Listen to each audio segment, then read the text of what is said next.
High, আমি রূপম। এখন কথা হবে চালচিত্র এখন ছবিটা নিয়ে, যেটা আজকে হইচইতে এবং লিমিটেড কিছু সিনেমা হলে মুক্তি পেয়েছে। তো কেমন লাগলো এই ছবিটা? আমি ছবিটা নিয়ে খুব এক্সাইটেড ছিলাম। তার কারণ হচ্ছে চালচিত্র যে ছবিটা, সেই ছবিটা যারা দেখেনি তাদেরকে আমি ছবিটা দেখতে বলবো। যেখান থেকে হোক জোগাড় করে ছবিটা দেখুন, এবং যারা দেখেছে তাদের জন্য আমার মনে হয় চালচিত্র এখন এই ছবিটা দেখার অনেকগুলো কারণ রয়েছে। এবার আমাকে যদি এক লাইন এই ছবিটা দেখার পর আমার রিয়াকশান দিতে হয়, তাহলে আমি বলবো আমি পুরনো অঞ্জন দত্তকে এই ছবিটায় ফিরে পেয়েছি। অঞ্জন দত্তের ছবি যারা অনেক দিন ধরে দেখেছেন তার লাস্ট কয়েকটা ছবি সেরকম ভালো লাগেনি, কিন্তু যারা তার আগের ছবিগুলো দেখেছেন সেখানে যেরকম গানের ব্যবহার, সেই ছবিতে চরিত্র যেরকম হয়, চরিত্র নিজেকে যেরকমভাবে খুঁজে বেড়ায়, আমাদের খুব সেই চরিত্রগুলোকে ভালো লাগে। এবার চালচিত্র ছবিটা যতটা আমার কাছের, আমার ছবিটা যতটা ভালো লেগেছে, আমি চালচিত্র এখন যখন দেখতে বসেছি পুরনো অঞ্জন দত্তকে পেয়েও খুব ভালো লেগেছে। তো এই ছবির গল্পটা জাস্ট একটু করে বলবো। তো এখানে হচ্ছে অঞ্জন দত্ত, যিনি হচ্ছেন এখানে রঞ্জন, মৃণাল সেন যিনি এখানে কুণাল সেন, তা একজন পরিচালক কিভাবে তার পছন্দের একজন অ্যাক্টরকে খুঁজে পাচ্ছে এবং তার এক ছবি বানানোর জার্নি হচ্ছে চালচিত্র এখন। এবার এই ছবির পজিটিভ দিক নেগেটিভ দিকে যদি আমরা আসি, আমার ছবির সবথেকে যেটা ভালো লেগেছে সেটা হচ্ছে এই ছবির সংলাপ, ছবির লিরিক্স, ছবির লেখনী খুব ভালো, এবং কলকাতা শহর সেটা ছবির একদম শুরু থেকে ছবির এন্ডে যেভাবে আসে সেটা খুব মিষ্টি, খুব ভালো। ছবিটা যখন শেষ হয়েছে না, মানে আমার মুখে একটা খুব সুন্দর হাসি ফুটে ওঠে এই ছবিটা দেখে। খুব ভালো, এই স্টেটমেন্টটা ভীষণ ভীষণ ভালো। মানে সেটা হয়তো 2024 দেখা আমার অন্যতম সেরা সংলাপ, যে শহরটা কেমন লাগছে, মানে খুব খুব ভালো। যারা চালচিত্র দেখেছে, চালচিত্র ছবির মধ্যে না একটা ড্রিম সিকোয়েন্স আছে ছবির মধ্যে। ওই যে শেষের যে পোর্শনটা, যখন উৎপল দত্ত অঞ্জন দত্তকে বলবে যে তুমি কি কমিউনিস্ট, আমার ছেলে তোমাকে রেকমেন্ড করেছে, তুমি কি আশা করো, একটা রেসপেক্টেবল স্যালারি, ওই যে পোর্শনটা, তারপরে ও কি মেনে নেবে, ওই যে জায়গাটা, সেটা অদ্ভুত। এবার এই ছবিতে যখন ওই সিকোয়েন্সটা আসে, যারা আগের সিকোয়েন্স এবং এই সিকোয়েন্সগুলো রিলেট করতে পারবে তাদের ভীষণ ভালো লাগবে।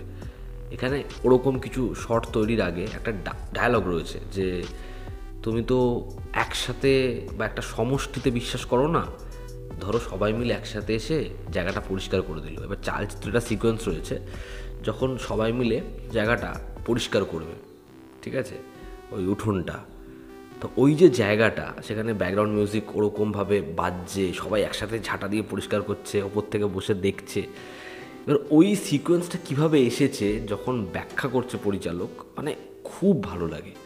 তো ছবির মধ্যে এরকম কিছু পোর্শন রয়েছে, যে শর্টটা তৈরির যে গল্পটা বা যেরকমভাবে পরিচালক এখানে ইন্টারপ্রিট করছে, ভীষণ সুন্দর। তো রাইটিং ছবির খুব ভালো, এবং আমি বললামই কলকাতা শহর সেটাকে যেভাবে দেখিয়েছে, একটা মানুষের একটা পলিটিক্যাল ভিউ রয়েছে, এবার সেটা কিভাবে পরিবর্তিত হচ্ছে, সেটা হচ্ছে না, সেখানে অনেকগুলো কোয়েশ্চেন আসছে। একজন আরেকজন যে তার পারসেপশনটা কি, এটাকে যেভাবে অঞ্জন দত্ত এই ছবিতে দেখিয়েছে সেটা খুব ভালো, যেটা চালচিত্রতেও ছিল সেটা খুব ভালো, এবং সেটা কোনো জায়গায় ছবি থেকে মানে ব্যালেন্সটা থেকে সরে যায়নি, খুব ওয়েল ব্যালেন্সড। সেটা আমার খুব খুব ভালো লেগেছে। পরবর্তী হচ্ছে ছবিতে পারফরমেন্স। এখানে শাওন খুব ভালো পারফরমেন্স দিয়েছে। মানে আমার এটা কোথাও বিশ্বাস করতে অসুবিধা হয়নি যে আমি অঞ্জন দত্তকে দেখছি না। মানে আমার মনেই হচ্ছিল যে হয়তো চালচিত্র ছবিটার গল্পটা কীভাবে তৈরি হচ্ছে সেটা দেখছি। মানে এতটাই তার পারফরমেন্সে ইনভেস্ট হওয়া যায়। তার পারফরমেন্স খুব ভালো। একটা জায়গা রয়েছে, অনেক রাত হয়ে গেছে, তো ওয়াইফ বলছে 12টা বেজে গেছে, আরেকজনকে বলছে তুমি বাড়ি যাবে না, এবং সে কন্টিনিউয়াসলি রিহার্সাল করে যাচ্ছে। বা যখন সে ছলছল চোখে বলছে যে আমি যেতে চাই না, বা যখন সে বলছে যে তার কি কোনো ইমোশন নেই, বা বলছে আমি মানুষটাকে ঘৃণা করি, ওর পারফরমেন্স খুব খুব ভালো, খুব ভালো লেগেছে দেখতে।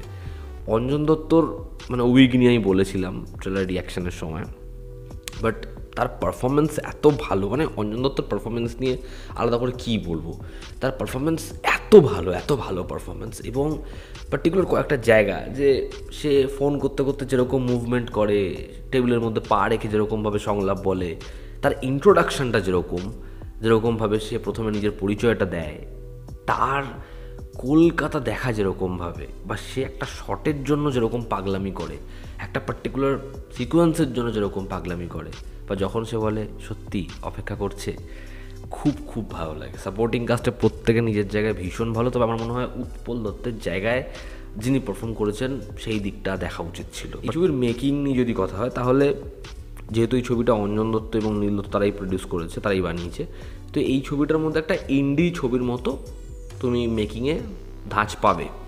তবে চালচিত্র ছবিতেও যেরকম হ্যান্ডহেল্ড শট, ক্যামেরা যেরকম একটা পিওভির মতো ট্রিট করা লাইক ইন্টারভিউ, সেরকম তো ওই ছবির মধ্যে কিছু জায়গা ছিল যখন ওই ট্যাক্সি খুঁজতে যাচ্ছে, বা যখন ও ফিরছে, যখন ও কলকাতা থেকে হেঁটে যাচ্ছে, বা যখন ও আর ওর ভাই ছাদের ওপর থেকে পুরো বস্তিটা দেখছে, সেখানে খালি ধোয়া, তো যেরকম ধরনের ওখানে শটের ট্রিটমেন্ট ছিল, চালচিত্র এখন ছবিতেও সেরকম ধরনের শর্টের ট্রিটমেন্ট রয়েছে। এখানে যেটা সমস্যা সেটা হচ্ছে এই ছবিটার মধ্যে যে টাইম লাইনটায় চালচিত্র হয়েছে সেই সময়কালটাকে সম্পূর্ণরূপে তুলে ধরা যায়নি, কারণ এখানে শহরটা এখন কলকাতা যেরকম হয়ে গেছে, বা চারিপাশে যেরকমভাবে এখন বার্গম্যান স্কুটি ঘুরে বেড়াচ্ছে, বা সেখানে বাজার কলকাতার টি শার্ট যেরকমভাবে গায়ে পরা দেখা যাচ্ছে, বা হলুদ নীল ট্যাক্সি যেরকম দেখা যাচ্ছে, সেটা তো সেই সময় ছিল না। এবার সেটা এই ছবির ক্ষেত্রে দেখা যাচ্ছে, কিন্তু সেখানে পরিচালক একটা সংলাপ বসিয়েছে, যে এই সংলাপটা আবার মানে আমার খুবই ভালো লেগেছে, যেখানে বলছে যে কলকাতার শহরটা তো বদলে গেছে, কিন্তু শহরটা তো বদলায়নি। কোট অ্যান্ড কোট যে সংলাপটা, সেটা শুনে আমি কোথাও একটা গিয়ে এই যে জিনিসপত্রগুলো আমার চোখের সামনে বারবার করে ভেসে আসছে, আমি ভুলে গেছি ছবির ন্যারেটিভটা যেরকম, এবং ছবির মিউজিক। অঞ্জন দত্তের ছবিতে আবার সেরকম মিউজিক, আবার সেরকম লিরিক্স, সেরকম গান, ছবির যখন ক্রেডিট ওঠে আমি ওই গানটাতেই যেন বসে যাই, এবং ছবির এন্ডে মানে গান অদ্ভুত একটা ট্রিটমেন্ট ছবিতে। এবং ছবির এডিট, ছবিতে যেরকমভাবে অঞ্জন দত্ত এবং শাওন কথা বলছে, স্টিল শট, কেউ বিটিএস নিচ্ছে, সেখান থেকে বলছে এই শরত চেঞ্জ হয়ে যাচ্ছে, বা সেখানে হঠাৎ করে বলছে যে লিরিক্সের মধ্যে যে নাগরিকদের পারসেপশন কী, সেখানে যেভাবে শটটাকে ট্রিট করা, ঠিক আছে। তো এই এডিট প্যাটার্নটা আমার খুবই ভালো লেগেছে। তো আমার মনে হয় এই মৃণাল সেনকে ট্রিবিউট দেওয়া চালচিত্র ছবি তৈরি হওয়ার গল্প, এটা অঞ্জন দত্তর থেকে বেটার কেউ বলতে পারতো না। হ্যাঁ, হয়তো বলা যেতে পারে যে এখানে দুজনের পার্সোনাল লাইফের যে দিক, সেখানে যখন রঞ্জন দত্ত বলছে যে তার এখন দায়িত্ব কীরকম, তার পরিবারে আরও দুজন মানুষ অ্যাড হয়েছে, বা সে যখন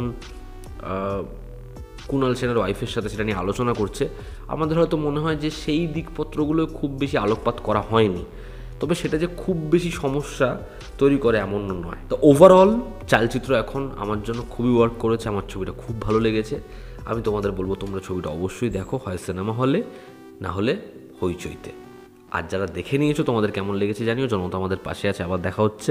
লাভ you all, bye, take care.